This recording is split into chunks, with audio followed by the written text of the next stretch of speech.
let me go across. We also have Preeti Dawra joining us. She's Managing Director, Asian Century Communications. She's also spokesperson for Howdy, Modi. Everyone remembers that big event. Ravi Aggarwal, Managing Editor of Foreign Policy, is also joining us. Preeti Dawra, are we heading for Trump 2.0, and how would you explain it? Because as we're just saying, everyone's trying to wrap their heads around the fact that here's someone whose track record when it came to handling the pandemic was not great, economy faltering, and yet we're looking at the possibility of Trump 2.0. Is it also perhaps the fact that just like in 2016, the Democrat candidate that they put against him, perhaps a little more likable than Hillary, but just not up to the match? Good morning. Good morning to all your viewers. I just want to say I think people have to pay a little bit more attention to what Trump's economic record was before the pandemic. And I think that this vote that has come in surprisingly more for him than was expected is a result, I think, one of the trade deals, which, he scrapped the trade deals that were beneficial to America. He has talked about the oil industry and how he will keep the energy jobs going. He has basically talked about the Islamic terrorism and come across as very strong on that, destroying ISIS. And also, of course, the conservative Christians in America. I think he appeals a lot to them.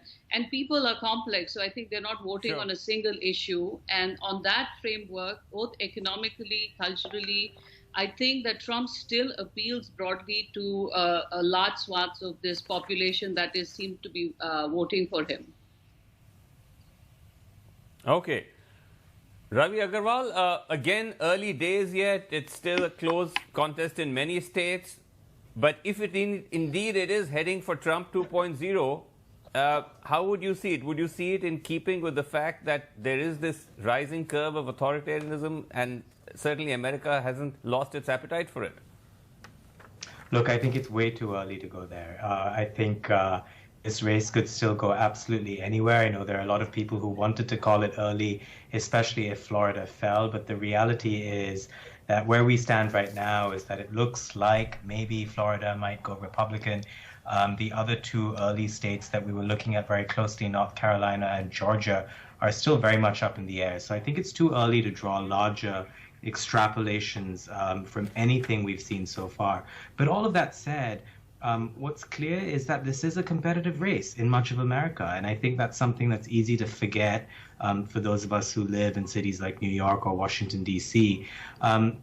And for a vast part of the American electorate, what they're looking at is how this matters to them in terms of either economics or in terms of domestic policies that matter for them day to day. And they think less, I think, about issues such as foreign policy or, you mentioned a wider trend towards authoritarianism. I don't think they think about those things as much as us pundits and analysts tend to think about that.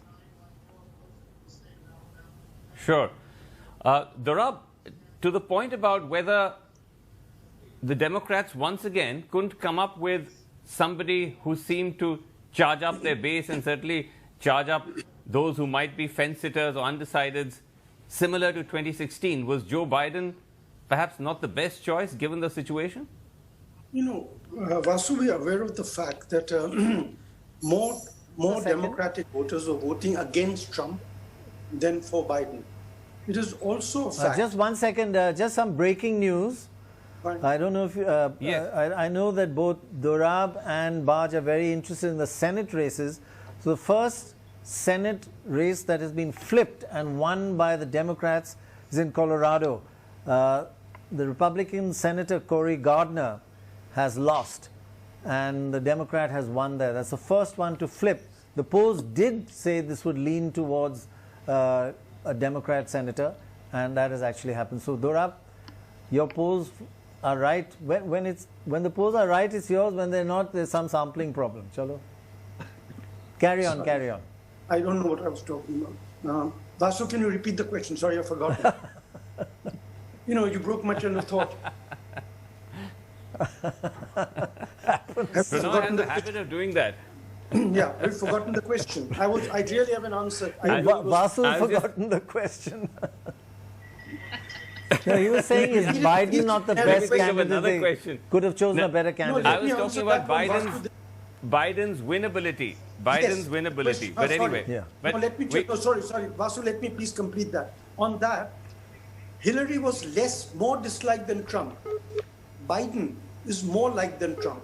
Of the people who disliked both Hillary and Trump, the vast majority broke for Trump last time.